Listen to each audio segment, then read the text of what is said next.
Hello everyone. I wanted to take a deeper look at how we use gateways within a VeloCloud SD-WAN solution. I know I have done a video previously describing the different types of gateways, right? So if we remember, we had the gateway as a controller, which is assigned based on um, the proximity to the edge itself. So that's something that if you're going for a hosted solution is done automatically. You as an admin might not even notice that there is a gateway telling the edge how to connect with the rest of the estate. We discussed the concept of super gateways, right? So the fact that if you have any edges that don't share primary and secondary gateways, they will use the super gateways on an enterprise wide level to make sure that the routing between them is being done. And then we discussed how we use gateways as part of the data plane. So we had SaaS gateway, which is the same as your primary gateway. So this is where, rather than doing direct internet access to reach important resources like Office 365 or Zoom, you'll actually be traveling with the DMPO tunnel as close as possible to these locations. And also the NVS gateway. So this is the gateway that you use every time you connect to a third party with IPsec. Now, the NVS gateway is closest to the third party, so it's exactly opposite as the primary gateway. The reason is that we want to make sure that we cover with SD-WAN and DMPO most of your journey, because this means that as opposed to just flowing on the internet and not be able to guarantee any sort of service, we protect that with the remediation techniques, with the link aggregation, with smart steering as well. Now, in today's video, I wanted to talk a bit about the partner gateway, because yes, the majority of the VeloCloud customers go for a hosted solution. But if you are a service provider, you can host gateways on premise in your own data center. And there are a few reasons that you do that. I think, first of all, if you're doing any sort of shared services between your clients, rather than to have an edge for each of the clients acting as a hub, you can do everything through a single gateway. So the gateway would actually maintain client separation and multi-tenancy. But obviously, hosting gateways on-prem has its own caveats. So I'm gonna do a bit of whiteboard to kind of describe the differences, and then I'm gonna go inside the orchestrator and show you a bit on how you would configure them.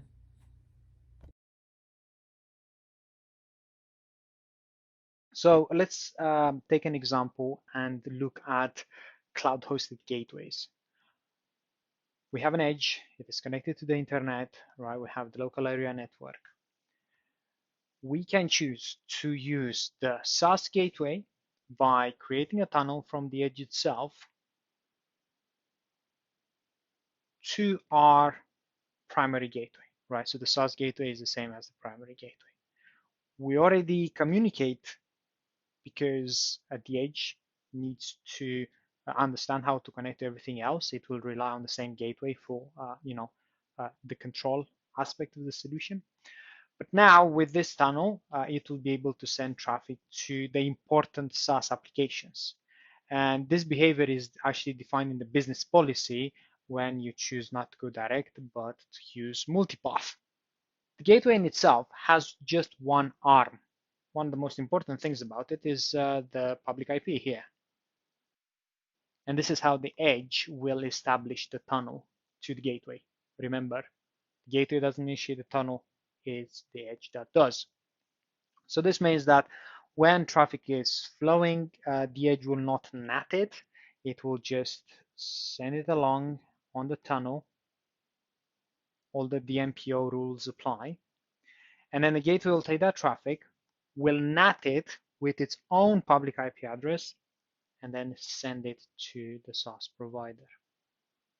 If the gateway fails, then the secondary gateway won't take over, we are back at direct internet access. So obviously, you will have a different IP address because now the edge will use its own public WAN address. And the same with any sort of non-VeloCloud site. I drew two gateways here because you can actually deploy them in HA, but it's the same concept. The edge will connect to both of them.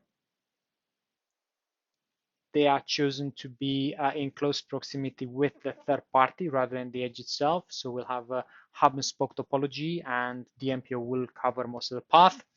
And then we will do IPsec between the gateways and the non-VeloCloud site. Although they seem connected with two arms, the gateways themselves have the same function, right? So there is the same public IP address that will connect to the same third party that the edge will use to create the tunnel. And again, the gateway can choose whether or not to NAT the traffic.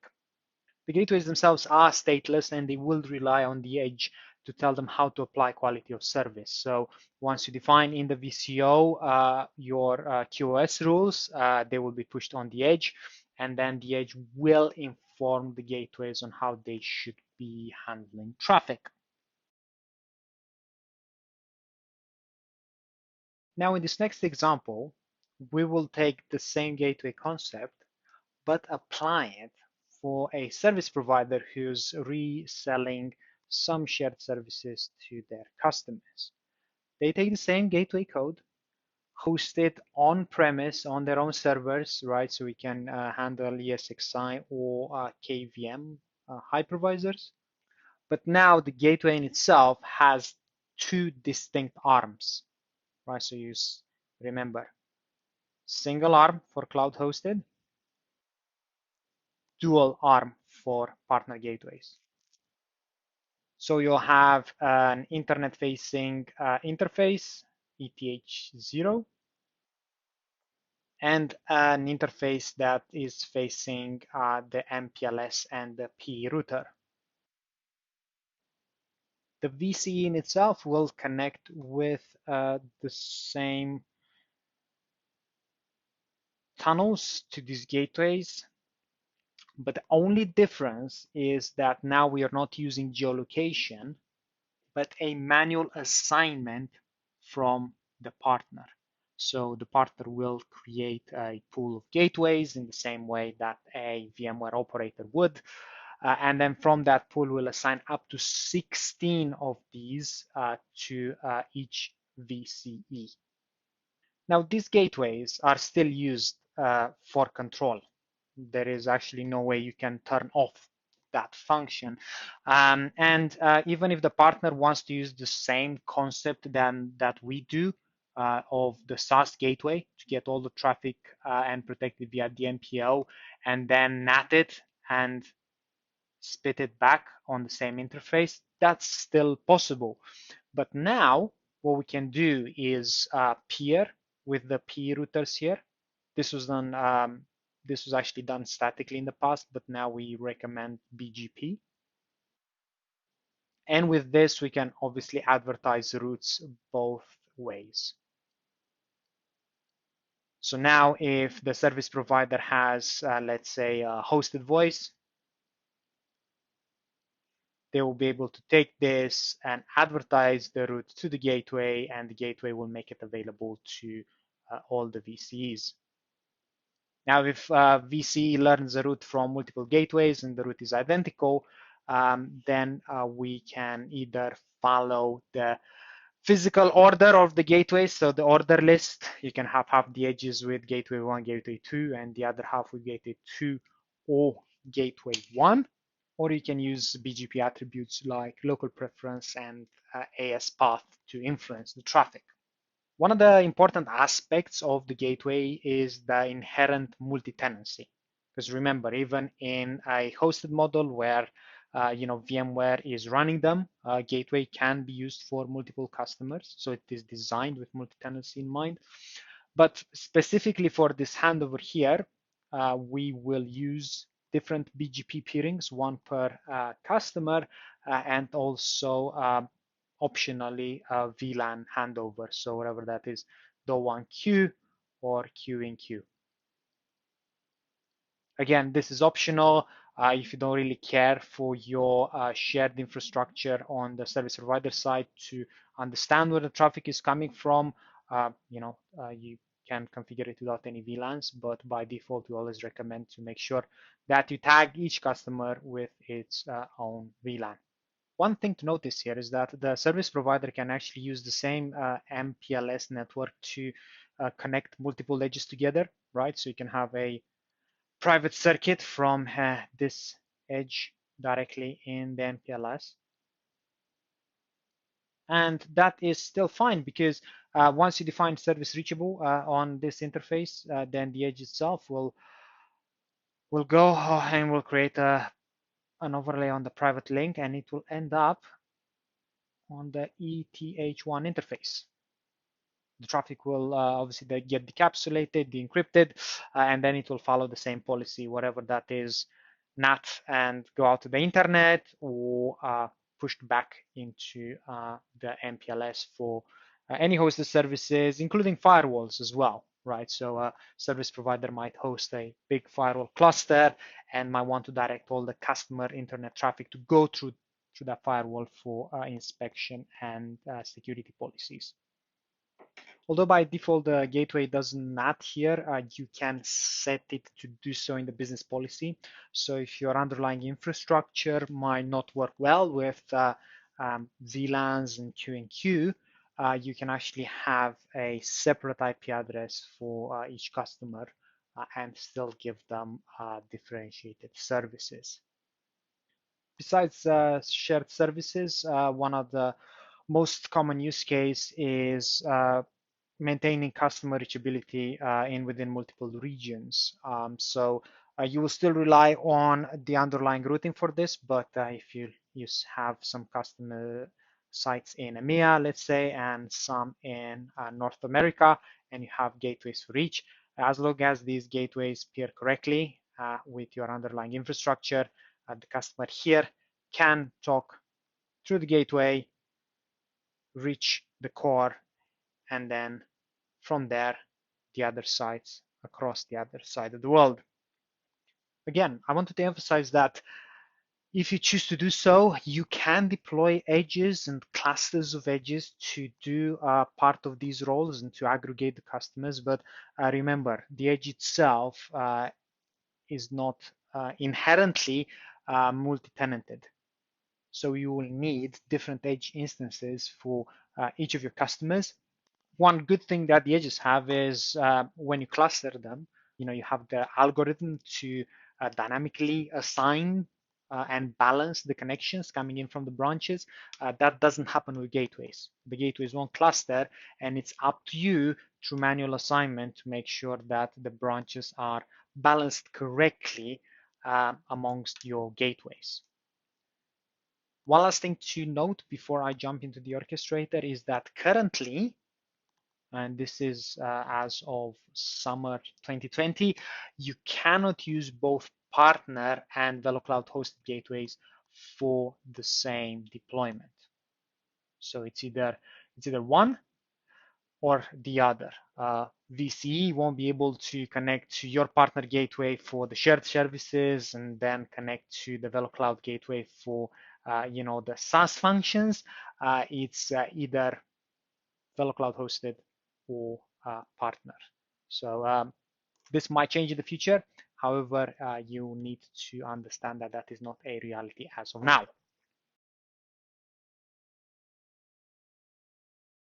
Let me show you a few things in the orchestrator. I have logged in as an operator because the gateways and kind of their complexity is hidden from the actual customers themselves. It's something that the partners have visibility and can assign. And it's ultimately the operators who will be able to put new gateways in operation and patch them if they are hosted by VMware. So I can go here and have the list of my gateways, understand if they're functioning or not, and also what is their CPU and memory utilization. I see the public IP address as well. Now, if I click in each of these gateways, you'll see that it has multiple roles. As I previously mentioned, you cannot turn off the control and data plane aspects of it. But from here, I can then define if I want a gateway to be a partner gateway. So go from 1 ARM to 2 ARM. And also if I'm running in any sort of PCI environments, I can take this one in. So this means that I am sure that the gateway is deployed in a data center that is PCI compliant. And then my segments that are flagged CDE will only communicate with gateways that are marked as such. So this makes sure that their infrastructure as a whole is PCI compliant and ready to take card payments. Now, once I deploy partner gateway, you will see that we start seeing handoff details. Now, I mentioned that previously we didn't have BGP on gateways, so the routing was static. The disadvantage of that is that once you define this, this is defined global per gateway. So any edge that you assign to this gateway will learn these routes. You'll see there are a few options. The most interesting one is the default route. So if I were to take everything else out, this will mimic exactly a hosted gateway. So the gateway will tell the edge, here's a default route. I'm accepting all your traffic. I will get that. I will then NAT it and send it out of my public interface.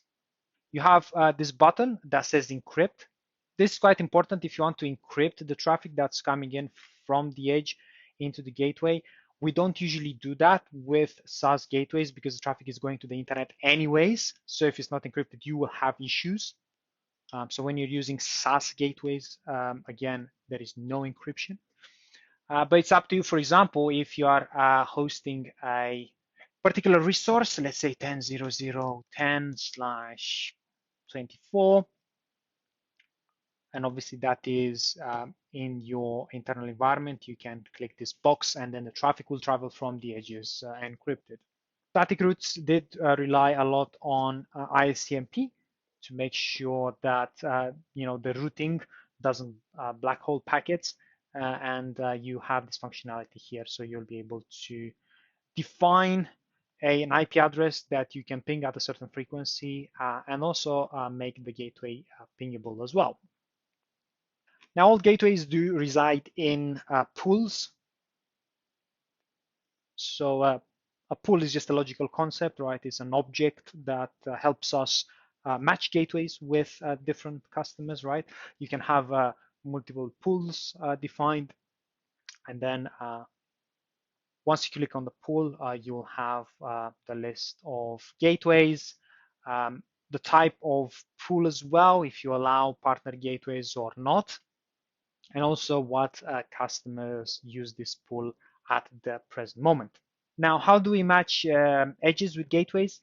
Remember, it's not a geolocation issue. That doesn't work with partner gateways as it does with hosted gateways. And for that, I need to manage the customers, click on the customer itself, click the edge, and then under device here, you will see the partner gateway assignment. This can also be done, by the way, from the profile. So if you have multiple edges that use the same gateways, you just go on the profile and you do the same thing. You can select up to 16 of them, and remember, if multiple share the same root and there's no differentiation coming in from the BGP process, then we will always prefer the one on top of the list. So make sure you, for example, have two profiles and one of them has the gateways as 1 and 2, and the other one has them the other way around. If you want to go beyond the static assignment of routes and you want to be more scalable and flexible by using BGP, this can be done by configuring the customer. You'll see here that we can't just only turn off different capabilities for each customer or choose the level of encryption of the tunnels. But from here, we can configure each gateway individually. Make sure you use the per gateway function rather than all gateways, so they all will not inherit the same IP address. So for each gateway, you can then define the local IP address of the gateway itself. So we're talking about interface number 2 that doesn't face the internet, it faces the PE router. So this will be a private address. You can specify if you want the gateway to respond to VCMP tunnels on the LAN side coming in from the MPLS, and also some information about the PE, what ASN it resides in, what's its IP address. If you want the traffic coming in from the edges to be encrypted, and also some attributes here that will allow you to manipulate inbound and outbound selection if you have multiple gateways connected to the same back end. So if, for example, I had multiple edges connected to the same gateways and I wanted them to prefer a certain gateway, what I can do here is that I can set a local preference. So the bigger it is, the better this gateway will be preferred. And on the same way, I can actually use communities outbound. So I can set different communities coming in from different gateways, and then the P itself will use part of a route map and change them to different local preferences. Just to re-emphasize that you can still advertise the default route, and you can still say, hey, all the traffic coming in to the default route, I don't want to encrypt it, and I want to NAT it. So I don't want to hand it over to the PE, but I want to NAT it and then send it out as a normal gateway would.